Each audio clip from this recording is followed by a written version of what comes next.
JD 26 for Just Do Tips, Repairs, and Hobbies. And you're looking at my condenser for oxygen that I use. I have to use the oxygen every time I lay down. I'm going to show you how to clean the filter in the back. Around, this is the back side of it. And you have to lift up this thing right here, the plastic thing. And we'll just take that away.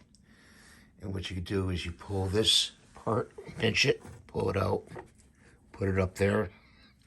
See all the dust that comes off of that? Okay.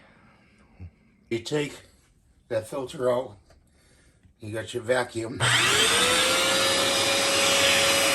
you vacuum it.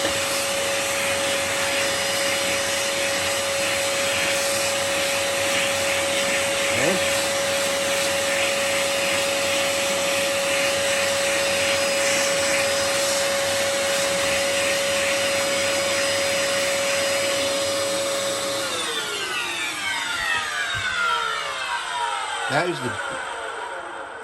That is the best way to clean your filter. Do not wet it.